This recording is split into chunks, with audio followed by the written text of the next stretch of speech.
Hello दोस्तों, कैसे हैं आप लोग। आशा करते हैं बिल्कुल सही होंगे, स्वस्थ होंगे और पढ़ाई कर रहे होंगे। अभी जितने भी आज से जेपीएससी का आज एग्ज़ाम है और आज के बाद जो भी है जेएसएससी पर ही फोकस देना है। तो झारखंड से रिलेटेड जो भी एग्ज़ाम होगा उसको लेकर के मैंने आज हिस्ट्री से झारखंड का जो इतिहास है मैं उससे शुरू कर रहा हूँ, नामकरण से ही।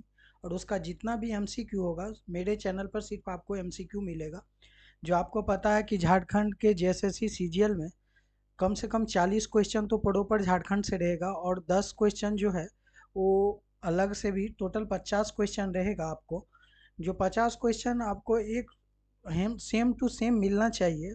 उसके लिए मैंने जो है वीडियो अब लगातार बनाएंगे सभी सब्जेक्ट को लेते हुए, है ना। तो पहले हिस्ट्री से शुरू करते हैं। आप लोग इस चैनल पर बने रहिए। अगर जो सब्सक्राइब नहीं किए हैं प्लीज़ सब्सक्राइब कर लीजिए, बेल आइकन दबाइए ताकि आपको नोटिफिकेशन जाएगा और आप प्रॉपर तरीक़ों से तैयारी कर पाएंगे। ठीक है। तो आज के सेशन का जो पहला क्वेश्चन से हम लेंगे नामकरण का जो है झारखंड के इतिहास का। तो उसको आप लोग पूरे वीडियो को देखिए और लास्ट में कमेंट्स कीजिए। और सभी वीडियो को जाकर के झारखंड से रिलेटेड जो भी है एमसीक्यू हो, चाहे उसका प्रीवियस ईयर का क्वेश्चन हो, जेएसएससी प्रीवियस हो, टोटल मैंने डाल दिया। वीडियो सेक्शन में जाइए, जाके देखिए और प्ले लिस्ट में भी आपको मिल जाएगा। ठीक है। तो चलिए आज के सेशन को स्टार्ट करते हैं पहला क्वेश्चन से कि इस राज्य का नाम झारखंड क्यों पड़ा। ये पूछ रहा है, नामकरण से है। तो बोलता है कि इस राज्य जो झारखंड राज्य है इसका नाम जो है क्यों पड़ा। ये क्वेश्चन का आपको जवाब देना है। ऑप्शन दिया हुआ है 4 ऑप्शन आप लोग पढ़ेंगे, हम सिर्फ आंसर पर फोकस करेंगे। ठीक है। तो उसका होगा वन एवं झाड़ियों की बहुलता के कारण जो है वन, ज़्यादातर झारखंड में आपको वन मिलेगा और झाड़ी। इसी वन और झाड़ी की बहुलता मतलब बहुत अधिक मात्रा के कारण ही झारखंड जो है उसका नाम पड़ा है। इसलिए आप लोग इस क्वेश्चन का जवाब ऑप्शन सी बिल्कुल सही है। नेक्स्ट नंबर क्वेश्चन है कि झारखंड प्रदेश का सर्वप्रथम उल्लेख मिलता है। अब देखिए झारखंड का बहुत सारा उल्लेख कहाँ कहाँ से मिलता है सभी आपको इसमें मिल जाएगा। तो झारखंड प्रदेश का प्रदेश बोलता है का सर्वप्रथम उल्लेख किस में मिलता है। 4 ऑप्शन दिया हुआ है, चारों में से उसका सही उत्तर क्या होगा। इसमें होगा ऐत्रेय ब्राह्मण में। ऐत्रेय ब्राह्मण में क्या होता है, झारखंड प्रदेश को सर्वप्रथम उल्लेख किया गया है। सर्वप्रथम की बात हो रहा है इसीलिए आप लोग थोड़ा सा क्वेश्चन को अच्छा से पढ़िए, हड़बड़ा के मत पढ़िए, टाइम दीजिए। और 3-4 महीना मतलब मई जून में जो है जैसे सीजीएल का एग्ज़ाम हो ही जाएगा। अब जो है जेपीएससी ले लिया है और हमारे सरकार नए आए हैं तो कुछ ना कुछ तो जल्दी ही उसको कर देंगे। झारखंड शब्द का सर्वप्रथम उल्लेख कब किया गया ये पूछ रहा है। तो झारखंड शब्द जो है, ये शब्द बना जो झारखंड, उसका उल्लेख कब किया गया था, किस शताब्दी में, ये पूछ रहा है। तो ये किया गया था आपको 13वीं शताब्दी में। तो ऑप्शन डी बिल्कुल सही जवाब है, उसको भी आप लोग याद रखेंगे। नेक्स्ट नंबर क्वेश्चन कर रहा है ऋषभ का है ऋग्वेद, ऋग्वेद में झारखंड का उल्लेख, ये जो ऋग्वेद है ये ऋग्वेद में झारखंड का उल्लेख किस नाम से किया गया है। 4 है कुकटलाट प्रदेश, झारखंड है प्रदेश, झारखंड प्रदेश कहाँ बोलते थे ऊपर आप पढ़ लिए, है ना। तो इसी तरह से आप लोग छांट लेंगे ऑप्शन में। झारखंड प्रदेश सर्वप्रथम कहाँ बोला गया था, क्यों बोला गया था, ये भी आप लोग जान गए। झारखंड प्रदेश नाम सर्वप्रथम क्यों पड़ा था, है ना। कि झारखंड प्रदेश किस में गया, ऐत्रेय ब्राह्मण में, है ना। तो इस तरह से आप लोग पढ़ लेंगे आराम से। तो यहाँ पर क्या है कि ऋग्वेद में झारखंड का उल्लेख किस नाम से किया गया। तो ऋग्वेद में जो है झारखंड का उल्लेख जो है किकट प्रदेश के नाम से किया गया। तो ऑप्शन सी इसका बिल्कुल सही जवाब है। नेक्स्ट नंबर क्वेश्चन आ रहा है कि निम्न में से किस वेद में, अब वेद की बात हो रहा है तो किस वेद में, वेद कितने हैं आप लोग कमेंट्स कीजिएगा। इस वेद में झारखंड को वातस्य, है ना, वात्य, वात्य नाम से संबोधित किया गया। तो ये किस वेद में किया गया, ऋग्वेद, सामवेद, अथर्ववेद और यजुर्वेद। तो चारों वेद में आप लोग को बताना, इसका सही उत्तर हो जाएगा अथर्ववेद में जो है झारखंड को वात्य वड़ात्य, है ना, के नाम से संबोधित किया गया, उसको भी आप लोग याद रखिएगा। वैदिक साहित्यों में झारखंड की जनजातियों के लिए निम्न में से किस शब्द का प्रयोग किया गया। तो वैदिक साहित्यों में बोल रहा है कि झारखंड जो जनजाति था वो किस शब्द के लिए प्रयोग किया गया है, तो ये पूछ रहा है। तो उसका सही उत्तर हो जाएगा आपको असुर के लिए। तो ऑप्शन सी बिल्कुल सही जवाब है। नेक्स्ट नंबर क्वेश्चन है कि निम्न में से किस वेद में असुरों को लिंग पूजक या शिष्णों के का देव कहा गया है। अब बताइए कि किस वेद में असुरों को लिंग पूजक या शिष्णों का देव कहा गया है, ये पूछ रहा है। तो उसका सही उत्तर हो जाएगा ऋग्वेद में। ऋग्वेद में जो है असुरों को क्या कहा गया, लिंग पूजक और शिष्णों का देव। ऐसे आप लोग याद रखेंगे। कहता तुजक ए जहांगीरी में झारखंड के लिए किस शब्द का प्रयोग किया गया, ये मेन है, इसको आप लोग फोकस कीजिए कि तुजक ए जहांगीरी में झारखंड के लिए किस वर्ड जो है, किस शब्द का प्रयोग किया गया, ये है। जैसे खोखड़ा, छोटा नागपुर, झारखंड या कुकुट। तो आप लोग को पता है तो कमेंट्स कीजिए, उसको हम लोग क्या बोलेंगे, खोखड़ा। तो ऑप्शन ए इसका बिल्कुल सही जवाब है। नेक्स्ट नंबर क्वेश्चन है कि कौटिल्य के अर्थशास्त्र में झारखंड प्रदेश को संबोधित किया गया। ये झारखंड प्रदेश ऊपरे से हम लोग देखते आ रहे हैं। तो बोलता है कि कौटिल्य के जो अर्थशास्त्र है ना, कौटिल्य द्वारा जो अर्थशास्त्र है, कौटिल्य के लिए अर्थशास्त्र, इसमें जो है झारखंड प्रदेश को संबोधित किससे किया गया है। क्वेश्चन को पढ़िएगा तो आराम से बना लेंगे। कुकुट है ना, उसमें कुकुट बोला गया है, कुकुट शब्द का प्रयोग किया गया है। किस ग्रंथ में झारखंड का उल्लेख पुंड्र, ये ग्रंथ है, अब ग्रंथ का नाम पता होगा तब ना छांटिएगा। तो बोलता किस ग्रंथ में झारखंड का उल्लेख पुंड्र के नाम से किया गया। ये 4 ग्रंथ है, वायु पुराण, ऐत्रेय ब्राह्मण, भागवत पुराण या विष्णु पुराण। तो जितने भी ग्रंथ है, ये चारों ग्रंथ में से हो जाएगा आपको ऐत्रेय ब्राह्मण में जो है, एक ऐत्रेय ब्राह्मण जो ग्रंथ है उसमें झारखंड को पुंड्र नाम से जाना जाता है। ऐसे आप लोग याद रखेंगे। नेक्स्ट नंबर क्वेश्चन है कि निम्न में से किस ग्रंथ में झारखंड को, फिर ग्रंथ की बात आ रहा है, तो किस ग्रंथ में झारखंड को किसी दूसरे नाम से संबोधित किया गया। तो झारखंड को दूसरे नाम से भी संबोधित किया गया है, तो ये कौन सा ग्रंथ है, ये पूछ रहा है आपको। कौटिल्य का जो अर्थशास्त्र है, या अकबरनामा, या तारीख बंगला, या तारीख फिरोज शाही। तो 4 ऑप्शन दिख रहा है आप लोग को, तो उसका सही उत्तर होगा कौटिल्य का अर्थशास्त्र, उसको आप लोग याद रखेंगे। कहता टोलमी ने झारखंड को किस नाम से संबोधित किया। अब टोलमी जो है ये झारखंड को किस नाम से संबोधित किया, ये पूछ रहा है। ये भी क्वेश्चन बहुत बार पूछा हुआ क्वेश्चन है, इस लोग को आप लोग याद रखेंगे कि टोलमी ने, उसमें क्या कहा गया। टोलमी मतलब आप उसको याद रख सकते हैं, और आप लोग याद रखने के लिए कुछ ट्रिक भी अपना सकते हैं। टोलमी मतलब क्या हो, बड़ा, तो मुंडल, टोलमी को क्या किया, मुंड कर दिया, तो टोलमी को मुंडल होगा, तो उसको याद रखिएगा। जो टोलमी मतलब, जो टॉल मतलब लंबा होता है, मुंडल माने क्या होता है, मुंड कर दिया, काट दिया तो छोटा हो गया, तो उसको याद रखिएगा, टोलमी का मुंडल। ऐसे भी आप लोग याद रखने के लिए ट्रिक अपना सकते हैं। कहता वायु पुराण नामक ग्रंथ में झारखंड को किस नाम से संबोधित किया। देखिए वायु पुराण की बात हो रहा है, और वो वायु पुराण नाम का एक ग्रंथ है जिसमें झारखंड को किस नाम से संबोधित किया।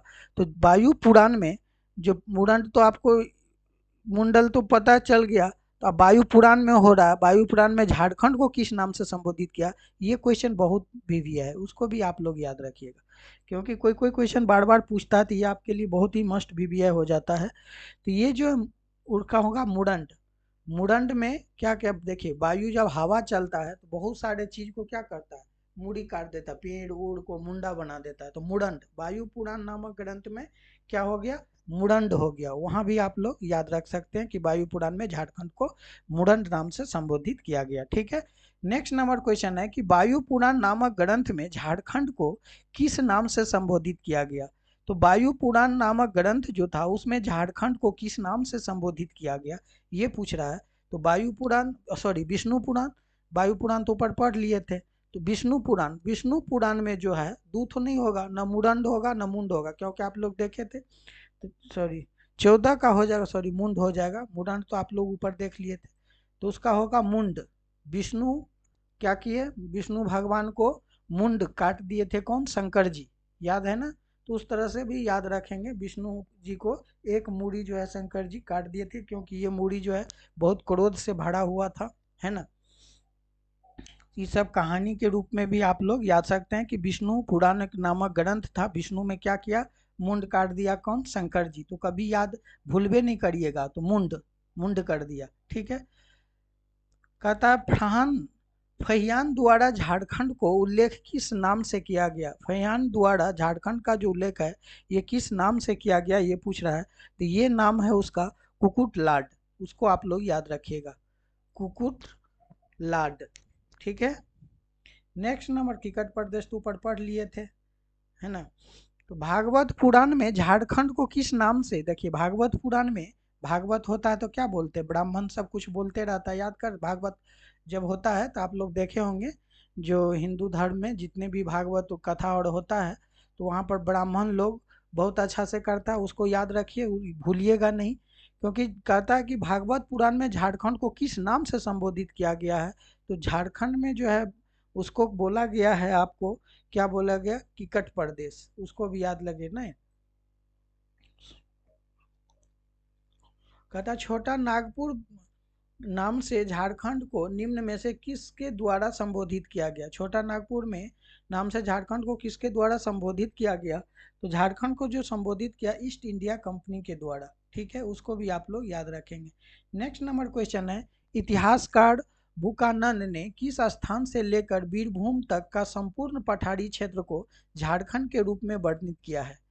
तो जो ये झारखंड के रूप में जो वर्णित किया गया है, इस क्षेत्र का नाम बताना आपको, किस क्षेत्र से, तो उस क्षेत्र का नाम है बनारस। ऑप्शन बी बिल्कुल सही जवाब है उसका, याद रखिएगा। कहता 1834 में स्थापित दक्षिण पश्चिम जो फ्रंटियर एजेंसी का मुख्यालय कहाँ था, जिसके बाद में रांची के नाम से जाना गया? तो ये जो क्वेश्चन भी बहुत भी है, 1834 की बात हो रही है, तो 1834 में जो था ये था आपको किशुनपुर, याद रखिएगा, किशुनपुर। ठीक है। नेक्स्ट नंबर क्वेश्चन है, झारखंड शब्द का प्रथम जो पुरातात्विक प्रमाण कहाँ से प्राप्त हुआ है? तो झारखंड शब्द का जो पुरातात्विक प्रमाण जो है ये प्राप्त हुआ है आपको 13वीं सदी के ताम्रपत्र से, 13वीं सदी के ताम्रपत्र से। तो ऑप्शन बी बिल्कुल सही जवाब है, उसको भी आप लोग याद रखेंगे। महाभारत काल में झारखंड को निम्न में से किस बृहदत्त वंशी सम्राट के अधिकार क्षेत्र था? ये सब क्वेश्चन बहुत ही अच्छा अच्छा क्वेश्चन है, जो ल्यूसेंट आप लोग डीपली पढ़े होंगे तभी आप लोग उस क्वेश्चन को बना पाएंगे, नहीं तो वरना फिर आपको झारखंड ल्यूसेंट एक बार देख के फिर आपको एमसीक्यू को लगाते रहना है, ताकि आपको इस नामकरण से एक भी क्वेश्चन नहीं छूटेगा।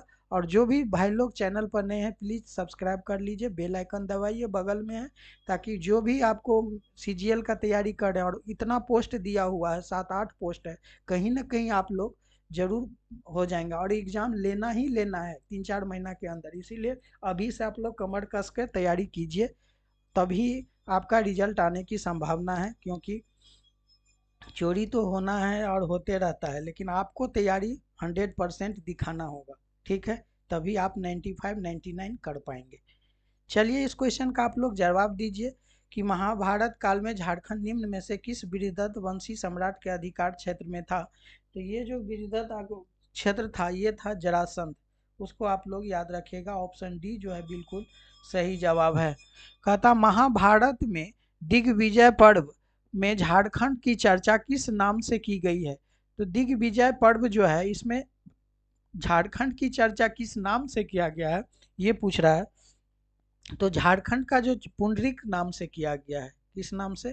पुंडरिक के नाम से। तो ऑप्शन डी जो है इसका बिल्कुल सही जवाब होगा। नेक्स्ट नंबर क्वेश्चन बोल रहा है कि महाभारत में झारखंड के लिए निम्न में से कौन सा नाम प्रयुक्त किया गया? तो महाभारत में झारखंड के लिए जो है कौन सा नाम का उपयोग किया गया, प्रयुक्त किया गया, ये पूछ रहा है। तो यहाँ पर पशु भूमि के नाम से प्रयुक्त किया गया। तो ऑप्शन ए इसका बिल्कुल सही जवाब है। कहता अशोक के 13वें शिलालेख में झारखंड के किस नाम से संबोधित किया गया था? तो अशोक के द्वारा जो 13वां शिलालेख में झारखंड का उल्लेख है वो किस नाम से है ये पूछना चाह रहा है। तो उसका हो जाएगा अटावी, अटावी के नाम से प्रसिद्ध था। तो ऑप्शन बी जो है बिल्कुल सही है। कहता है कि समुद्रगुप्त के प्रयाग प्रशस्ति में झारखंड को किस नाम से संबोधित किया गया? तो समुद्रगुप्त के प्रयाग प्रशस्ति में झारखंड को किस नाम से संबोधित किया गया ये पूछ रहा है। तो समुद्रगुप्त के प्रयाग प्रशस्ति में जो है झारखंड को जो है मुरंड के नाम से संबोधित किया गया। तो ऑप्शन जो है सी बिल्कुल सही जवाब है, उसको भी आप लोग याद रखिएगा। एक जगह याद रखिए मुडंड किस किस नाम से है, तो आप लोग मुडंड आते ही समझ जाइएगा कौन कौन नाम है। समुद्रगुप्त के प्रयाग प्रशस्ति में भी झारखंड को मुडंड से संबोधित किया गया है, तो इसलिए मुडंड का जितना भी आएगा एक जगह आप लोग लिख करके याद कर लेंगे, ताकि याद रखने में बहुत दिनों तक याद रहेगा। तारिक ए फिरोज शाही में झारखंड को किस नाम से संबोधित किया गया? ये तारिक ए फिरोज शाही जो है, इसमें झारखंड को जो नाम रखा गया था ये था झारखंड। तो ऑप्शन सी ही उसका बिल्कुल सही जवाब हो जाएगा। फिरोज शाह, झारखंड का नाम झारखंड ही था। किसमें था? तारिक ए फिरोज शाही। कहता तारिक ए बंगला में झारखंड को किस नाम से संबोधित किया गया? तो तारिक ए बंगला में झारखंड को जो है झारखंड के नाम से ही संबोधित किया गया। तो तारिक ए बंगला में भी उसका नाम झारखंड ही था, इसी तरह से याद रखिएगा। कहता सियाड़ ए मुतखरीन, सियाड़ उल मुतखरीन में झारखंड को किस नाम से संबोधित किया गया? तो सियाड़ उल मुतखरीन में झारखंड को जो है आपको झारखंड के नाम से ही संबोधित किया गया। इस सब को एक जगह लिख लीजिएगा, ठीक है। नेक्स्ट नंबर क्वेश्चन है, ह्वेनसांग ने झारखंड के लिए निम्न में से किस शब्द का प्रयोग किया गया? तो ह्वेनसांग बोलता है कि ह्वेनसांग जो था झारखंड के लिए किस शब्द का प्रयोग किया गया, तो ये पूछ रहा है।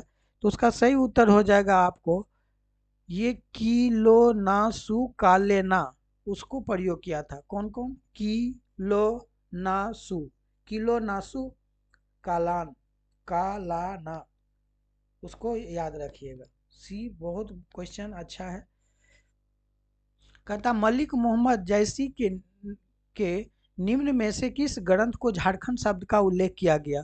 तो मलिक मोहम्मद जैसी के द्वारा जो उल्लेख किया गया था ये था आपको पद्मावत। तो ऑप्शन ए बिल्कुल सही जवाब है इस क्वेश्चन का। नेक्स्ट कहता है निम्न में से जो भक्ति काल के किस कवि अपने दोहे में झारखंड का उल्लेख किया? ये क्वेश्चन आपने सुना भी होगा या नहीं भी सुना होगा, तो ये जो सुने हैं कमेंट्स कीजिएगा, उसमें आंसर आप ही लोग को बताना है। चलिए हम तो बताइए देंगे। उसका सही उत्तर हो जाएगा कबीरदास। ऑप्शन ए बिल्कुल सही जवाब है इस क्वेश्चन का। कहता मुगल शासन के दौरान झारखंड को किस नाम से जाना जाता था? तो मुगल शासन काल के दौरान जो है झारखंड को जो जाना जाता था ये जाना जाता था खुखरा और कुकरा, दोनों से जाना जाता। तो उपरोक्त दोनों उसका आंसर हो जाएगा ऑप्शन सी, ठीक है। कहता ऐने अकबरी में झारखंड के लिए कौन सा नाम प्रयुक्त किया गया? तो ऐने अकबरी में जो था झारखंड के लिए कोकरा और खंकरा दोनों प्रयोग किया गया था। तो उपरोक्त जो है दोनों जो है उसका सही हो जाएगा, उसको भी आप लोग याद रखेंगे। सब क्वेश्चन बहुत अच्छा क्वेश्चन है, पढ़ने से पता चल रहा होगा। कहता निम्न में से कौन सा क्षेत्र प्राचीन काल में नरीखंड तथा शब्द में कांकजोल के नाम से जाना गया? ये पूछ रहा है। तो उसमें आपको 4 ऑप्शन दिया हुआ, आप लोग कमेंट्स में उत्तर बताइए। उसको बोलता था संथाल परगना। तो ऑप्शन सी जो है बिल्कुल सही जवाब है, उसको भी आप लोग याद रखिएगा। कहता है कि निम्न में से किस राजा के ताम्रपत्र में पहली बार झारखंड का उल्लेख किया गया? तो ये राजा कहाँ के थे? ये राजा उड़ीसा तरफ के थे, ये याद होगा। और उसका नाम क्या था? नरसिंह देव द्वितीय। ऑप्शन सी जो है उसका बिल्कुल सही जवाब हो जाएगा। नरसिंह देव द्वितीय जो था वे अपना पहली बार अपना ताम्रपत्र में झारखंड का उल्लेख किया था। कौन? नरसिंह देव द्वितीय, है ना। वो सब पढ़े होंगे ल्यूसेंट, तो आराम से आप लोग बना लेंगे ये सब क्वेश्चन। झारखंड में कहता कड़कखंड के नाम से क्यों जाना जाता है? तो झारखंड को कड़कखंड के नाम से क्यों जाना जाता है? अब क्यों का जवाब आपको देना है। तो इसलिए ये जाना जाता है क्योंकि जनजातियों की अधिकता के कारण, वहाँ पर सबसे ज़्यादा जनजाति है झारखंड में, इसकी अधिकता के कारण कड़कखंड के नाम से जाना जाता है। कहता कड़क सुवर्ण नाम से झारखंड को किस क्षेत्र को संबोधित किया गया? तो कड़क सुवर्ण से जो संबोधित किया गया उस क्षेत्र का नाम क्या है? तो उस क्षेत्र का नाम है छोटा नागपुर। तो ऑप्शन ए जो है बिल्कुल सही जवाब है इस क्वेश्चन का। नेक्स्ट नंबर क्वेश्चन है पूर्व मध्यकालीन संस्कृति साहित्य में झारखंड को किस नाम से संबोधित किया गया? तो पूर्व मध्यकालीन संस्कृति साहित्य की बात हो रहा है, तो उसमें जो झारखंड को जो है कलिंद देश के नाम से जाना गया। तो ऑप्शन सी बिल्कुल सही जवाब है। अगर वीडियो कुछ स्लो लगे तो आप लोग स्पीड बढ़ा के भी सुन सकते हैं, क्योंकि हमको सबको लेके चलना है, कमजोर तेज सभी स्टूडेंट जो तैयारी किए हुए हैं और जो अभी तैयारी शुरू किए हैं, सबको लेके चलना, क्योंकि सबको रटाना जरूरी है और सबको नौकरी दिलाना भी जरूरी है। तो आप लोग जो हैं, जो पढ़े हैं, उसको रिविजन है, तो थोड़ा सा आप लोग वीडियो को तेज करके भी देख सकते हैं। सेटिंग में जो रहता है वहाँ पर सेटिंग में जाइएगा, नॉर्मल लिखल रहता है तो वहाँ पर 1.25 या 1.50 पर भी करके आप लोग आराम से सुन सकते हैं। जितना आप स्पीड को सुनना चाहे सुन सकते हैं, ठीक है। अब चलिए इस क्वेश्चन का जवाब दीजिए। 39 नंबर, ईस्ट इंडिया कंपनी के शासन काल में झारखंड को निम्न में से किस नाम से जाना जाता था? तो ईस्ट इंडिया कंपनी में जो तो झारखंड को छोटा नागपुर के नाम से जाना जाता था। तो ऑप्शन ए बिल्कुल सही जवाब है।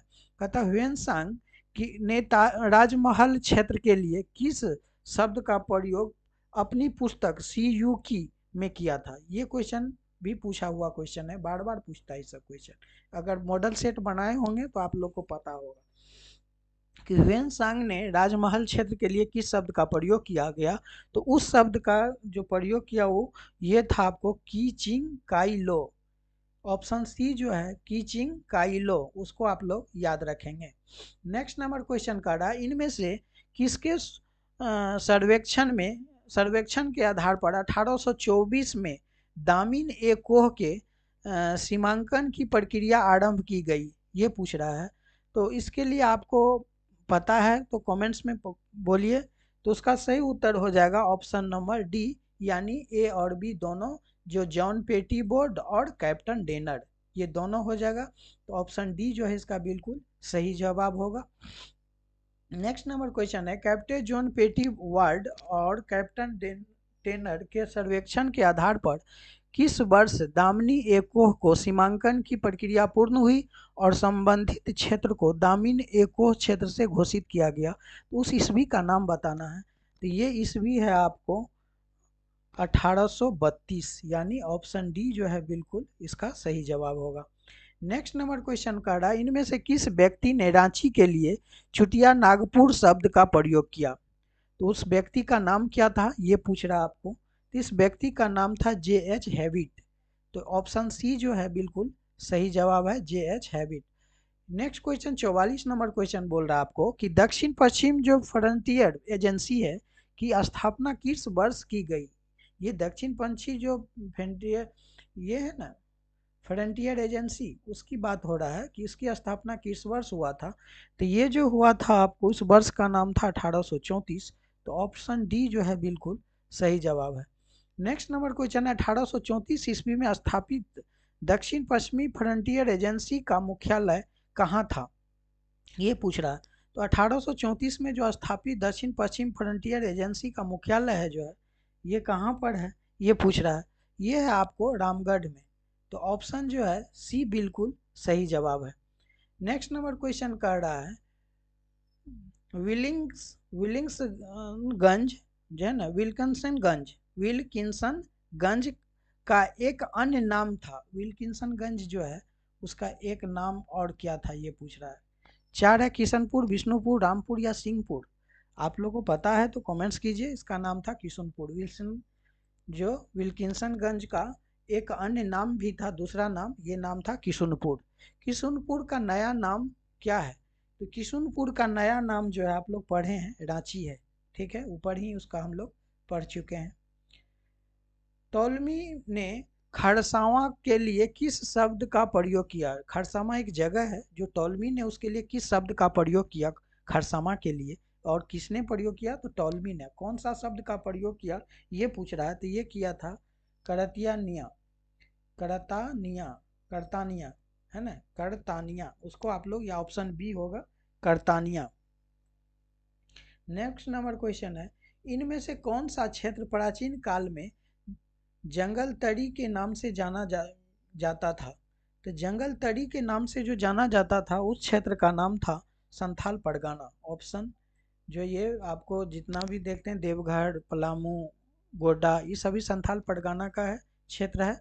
उसे प्राचीन काल में उसे जंगल तड़ी के नाम से भी जाना जाता था। नेक्स्ट नंबर क्वेश्चन है कि मेगास्थनीज ने इनमें से किस क्षेत्र को जनजाति को माद्रो ग्लोबलोगोई नाम से संबोधित किया। तो ये जो संबोधित किया गया था इसका न था किचुंग क्षेत्र। ऑप्शन जो है ए बिल्कुल सही जवाब है, किचुंग क्षेत्र, उसको भी आप लोग याद रखेंगे। कहता निम्न जनजातियों के झारखंड में निवास के आधार पर प्राचीन से नवीन का सही क्रम बताइए। प्राचीन से लेके नवीन तक का आपको सही क्रम बताना है। तो उसका सही उत्तर हो जाएगा आपको असुर सबसे पहले, उसके बाद कोरबा, फिर मुंडा, फिर चेरो। तो ऑप्शन बी जो है बिल्कुल सही हो जाएगा। इसको आप लोग देख लीजिएगा। टोटल क्वेश्चन 51 था नामकरण से, और एक भी परीक्षा में आपको नहीं छूटेगा, ये मेरा दावा है। आप इस क्वेश्चन को देखिए, दोस्तों में शेयर कीजिए और लाइक तो ज़रूर कर दीजिए ताकि आप लोग पसंद हो, और कमेंट्स में बताइए कि आप लोग को वीडियो का कैसा लगा। ठीक है, तो लास्ट तक वीडियो पर बने रहने के लिए आप लोग को बहुत बहुत धन्यवाद। Thank you very much.